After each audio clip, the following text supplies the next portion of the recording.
Hello, everyone. Welcome to Kryptonize. Joining me today, Kristian Sorensen of the Tokenizer. And we're going to talk about security tokens. We're going to talk about European regulations. We're going to talk about all of these fun things that all of you have told me you've got questions about. So why don't we just start with an introduction from you, Mr. Sorensen, and then we'll jump right into it. Thanks, Mark, and thanks for having me. Well, security tokens just about happen to be one of my favorite topics these years. Brief introduction for me. I more or less by coincidence fell into financial services just after the dot-com bust of the late 90s or of the year 2000.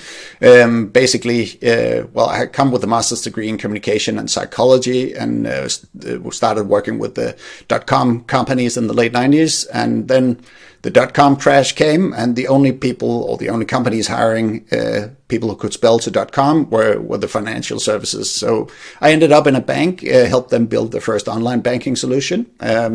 One thing led to another, and I ended up spending 10 years in banking before moving to payments. And then some 8 years ago, I started a consultancy with a broad focus on fintech, but one of the three key areas we worked with were blockchain, and blockchain got us involved in some of the first ICOs. And ICOs clearly had their faults and problems, and we started working with some major law firms to see could we iron out those problems with the ICOs by having sort of some frameworks or such. And that got me interested in the whole regulated side of tokenization. Long story short, we were working with Mega DAO at a certain point. Mega DAO were in the process of introducing the multilateral DAI being their stablecoin. So the idea of taking any tokenized asset as collateral. And that was really an eye-opener for me and my business partner, that this new area of security tokens or tokenization of everything was definitely a game changer. So that got us hooked, and we started the Tokenizer as a side project to build a news and data platform to inform and help catalyze the security token market. And that initiative was spun out into an independent company a couple of years ago, and we conducted a couple of smaller funding rounds that enabled us to build and grow the platform. Welcome to the Tokenizer, the leading global data, information and news platform dedicated solely to asset tokenization. The industry of asset tokenization has set out to revolutionize financial investment by representing a wide range of asset types through pieces of computer code called tokens. Shares, bonds, derivatives, intellectual rights, and all kinds of more or less illiquid real-world assets can be represented by security tokens on a blockchain. Experts predict that we are moving towards tokenization of everything. Think about it. In the future, any asset in the world could, in principle, be represented by tokens and bought and sold peer-to-peer or via security token exchanges and trading platforms. Often relatively illiquid assets like real estate could be much more liquid. Tokenization could help thousands of companies raise new capital, and the entire investment industry could see groundbreaking democratization and inclusion of retail investors. All right, and you're out of Denmark, and the Tokenizer is both a newsletter and a news site, right? Are you focused just on Europe or the US as well? No. I mean, we actually thought when we kicked off the initiative that, there will probably be tons of other initiatives like this. So we thought that we would be sort of the European angle to it. There were, at the time of launch, two quote-unquote competitors or comparable news sites, but both of them have either left the face of the earth or they have pivoted to other more generalistic crypto. And it also turned out that very quickly our user base was mainly out of the US, but we literally have a global user base. we were quite proud that after 6 months almost on the date, we could tick off the last country to say that we literally have had visitors from every single country. So that was French Guiana. That was the last one we were missing. I mean, fair enough. According to our stats, we haven't had any visitors from North Korea, but I think it's probably more because they haven't left any IP traces. They've probably been there. Or they're completely cut off because somehow they've been able to shut them down. That would be my guess. Okay, let's move into security tokens, and specifically security tokens that are going public. Why haven't we seen a mad rush to companies, especially mid-sized companies that can't go public in the US or Europe because there's the size or real estate or what have you? What do you think the limiting factors are right now? I mean, I've shared my opinions on this show. I'll share them again, but what are your thoughts on that? I mean, for me being, pretty much an optimist in terms of technology, I was also, when I started learning about these opportunities, thinking that, yes, especially the small and mid-sized companies would rush for this opportunity. It would be the democratization of venture capital and all of those paroles. And frankly, I still believe in those. But I could also see that the hassle of conducting an STO with being simply too much for these smaller companies at the current state of things. And I think the major challenge here has been the lack of regulatory clarity. So if you wanted to tap into this global pool of, or potentially global pool of investors, you had to be compliant, not just in the country where you issued your token, but basically in any country or jurisdiction you wanted to sell your token to. So that was a major blocker, because obviously if you are a small, craft beer producer, you probably do not have the legal team to cover every jurisdiction. So the lack of regulatory clarity has been one of the major blockers. So yeah, that would be my number one. But also I think simply the lack of knowledge of this. So I think we need some good reference cases, and also we need the institutional adoption. And I think we're starting to see that on mass scale now. We are, but they're tokenizing things like bonds and other things. They're not getting into the asset tokenization that I think. No, and I think in some ways it's not surprising. Again, ideally, I would like to see all of the wonderful things that we could do beyond simple optimization. But looking at the history of financial services, if there is a cost optimization through digitization, that is where the business is going. And I mean, just look at the bond issuance conducted recently by the European Investment Bank, where they cut settlement times down from T+5 to sub 60 seconds. Tell that to any bank or any large company doing bond issuance, and that in itself is a win right there. So those kind of optimizations will definitely drive this as well. But we're still not seeing it, like you said, on a mass scale. I think the big guys are getting in because to them this is a drop in the bucket. They're used to spending. There's not a lot of money. It's far less expensive to go and get a security token than it is to go public. It's really not that hard. You could get it done in 90 days if you had everything together.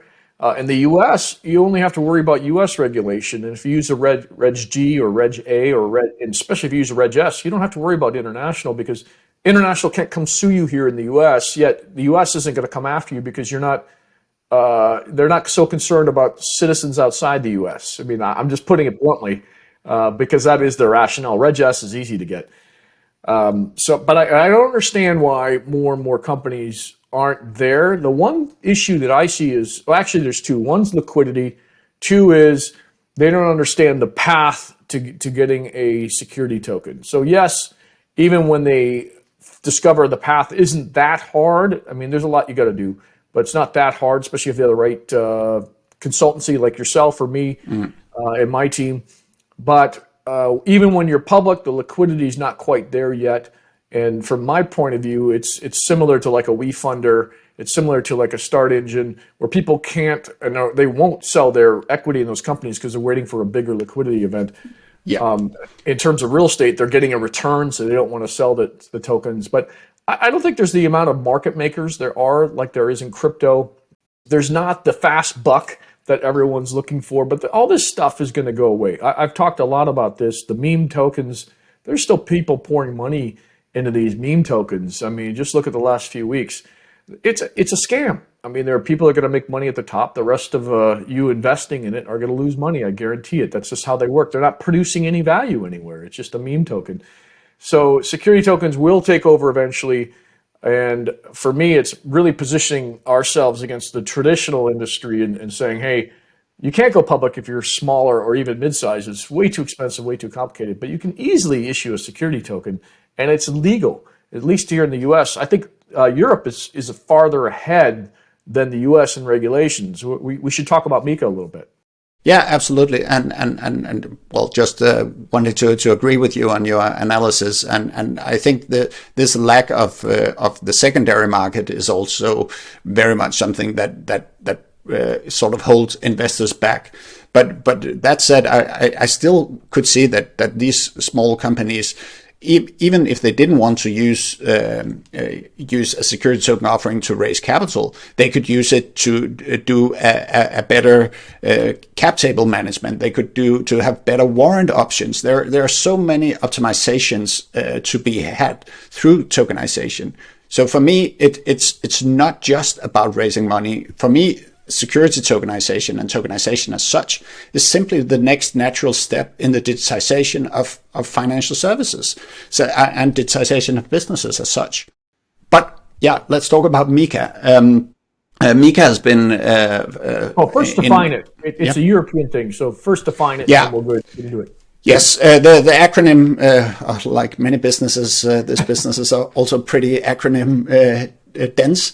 So to make sense of the alphabet soup, Mika is short for market in crypto assets. And obviously the immediate question would be, well, if it's crypto assets, why are we talking about it when we're talking security tokens?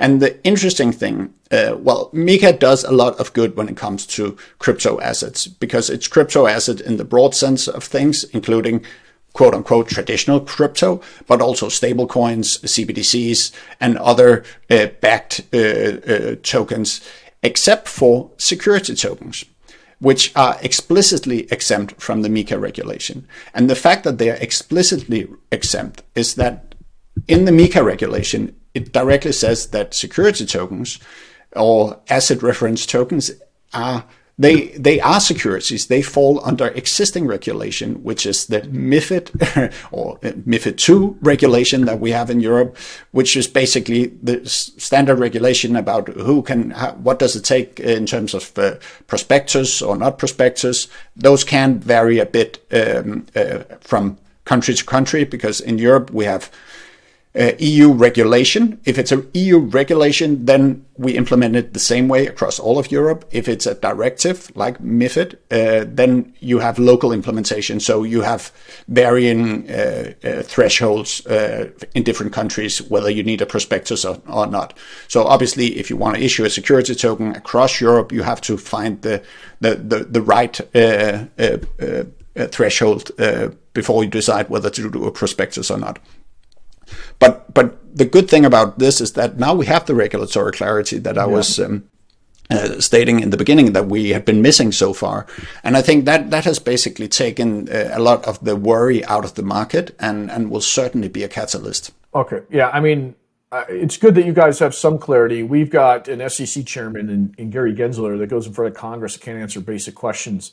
And then claiming, oh, it's clear as day, just file the Howey test. Well, it's not clear as day if you can't even define it in front of Congress. So we're all left wondering what the heck is going on. So my prediction is Ripple will win their lawsuit, and that will open up some clarity because at least we'll have legal precedent that Ripple is definitely a utility. Now, if people pretend that it's supposed to be something of value that they're hoping to gain profit from, that's on the people. I don't think the company was promoting it that way. They were always promoting it as a utility. So I hope it's defined that way. But then again, the SEC is right in 90% of the cases. Most of these utility tokens are security tokens. And that's why I moved to this direction, because I saw the writing on the wall that unless you're a true utility token and you can prove it, because there's actually some benefit to it, then you better recognize they're going to call you a security token. And good luck fighting the SEC. You're not going to win. They got too many resources. You're not a Ripple. No, I completely agree, but I think and the listeners shouldn't misunderstand us here. We're not saying that utility tokens are bad and security tokens are good, because the fact that you have the programmability of a utility token is a very attractive feature, and you can certainly add utility features to your security token. So if you have an equity token, yes, the equity part should be treated as a security, but that equity part may give you access to, I don't know, certain events, or give you discounts here and there, or what have you. So the idea that you can build in additional features into quote unquote traditional equity, that makes for much more interesting offerings than traditional stocks. I mean, if you and I go out and buy a stock in, let's say, a Microsoft stock, yes, technically speaking, we are owning a part of Microsoft, and one of the promises of being a stockholder is that you have influence over the company. I don't know your financial situation, but I can certainly not buy anything that would give me any influence over Microsoft. So what I would be left with would be the hope of the management doing their job well, and my stock would either appreciate, or that they would, at the end of the year, give out maybe a dividend, if I'm lucky, once they have given money off to each other and what have you. Whereas with security tokens, we could change the model a bit. We could even, imagine a pharmaceutical company that wants to do research for a new drug or start a new product line.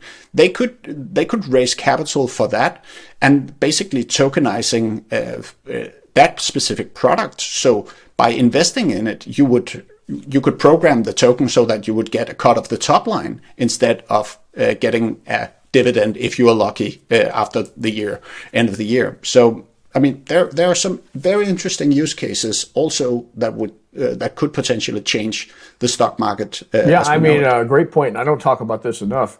Even compared to a stock, a security token is far superior, especially when you can add smart contracts, yes, NFTs.